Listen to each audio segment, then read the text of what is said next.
Bonjour mon ami. Pourquoi naître esclave? Or why born enslaved? This is a bust by the French sculptor Jean-Baptiste Capot, and it shows a woman of African descent enveloped in rope, with the simple question, pourquoi naître esclave? Why born enslaved? Much, of course, could be said of this particular picture, and the context in which it comes from. But I use this to address your larger question about slavery in biblical times. No period of slavery was ever good, whether it was the slaves of the ancient Near East or the slaves of the Americas. Any type of forced labor is abhorrent and evil. John Wesley has powerful and convicting writings against slavery and its system if you ever want to read great words of the great figures of the church that wrote against slavery. Yet, the ancient period, it was a necessary evil. Well, it was at least considered necessary. The economy was structured in such a way that not only was there the possibility of it, nations such as Rome had to actively pursue and seek slaves.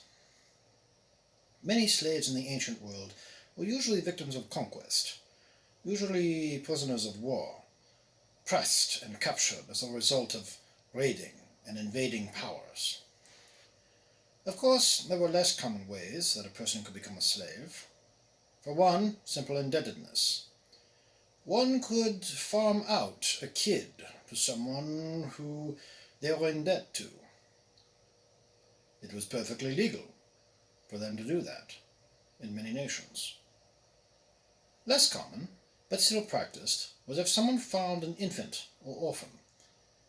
It's not out of the question that such unfortunate people could be put into the service of a master. Finally, you, yourself, could put yourself into slavery.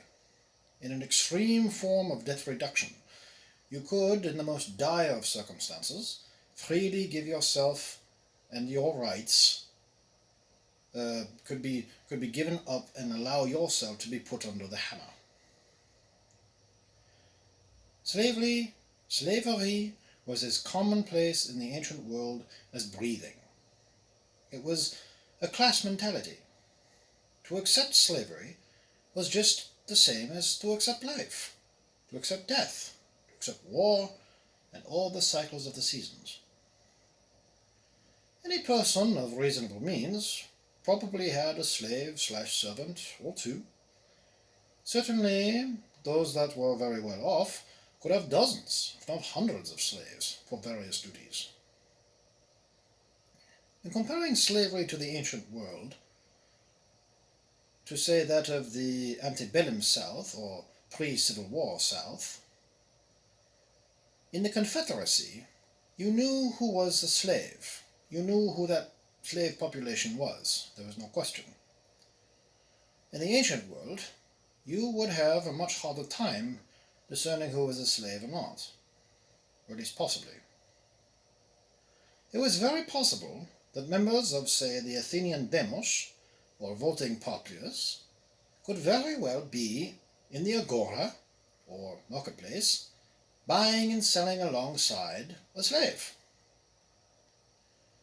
Arguments go back and forth about the number and degree of what was called chattel slavery, or those that were entirely unskilled and, for want of a better term, expendable, and there certainly were plenty of it, especially in mining and agriculture. But there seems to have also been a much higher number of specialized slaves, even artisans. Slaves could be shrewd businessmen, buying and selling the master's goods in the market. They could also be teachers as well, some quite profound. The Bible does not shy away from the presence of slaves.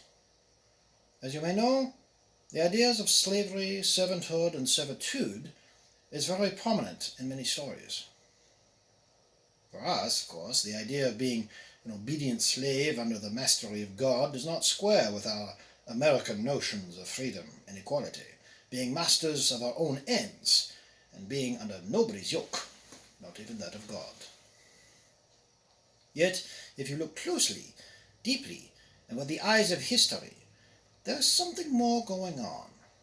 It may look like we are being told to act like slaves, and in a way we are, but remember, the people that would have heard those Gospels would likely have been slaveholders themselves.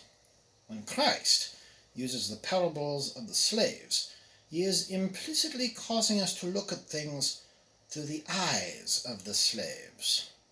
The master becomes the slave, and the slave in God's kingdom are responsible for a great deal. This is the typical inversion of society by Jesus.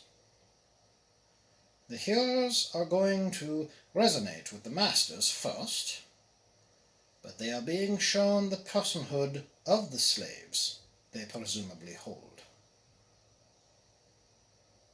The least shall become the first, and the first the least. My friend, I have looked briefly, very briefly, at the very broad and in broad generalizations about slavery in the classical world. Pardon me, I didn't mean to bump that. Anyway, like anything, there are vast differences, nuances, and details that greatly affect how one sees and understands matters such as this.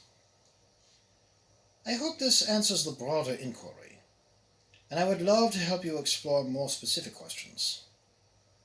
Again, understanding the world of God's Word helps us to understand and relate better to God's Word. Fides quærens intellectum, faith seeking understanding. Godspeed, my friend. Bisous, bisous. Take care.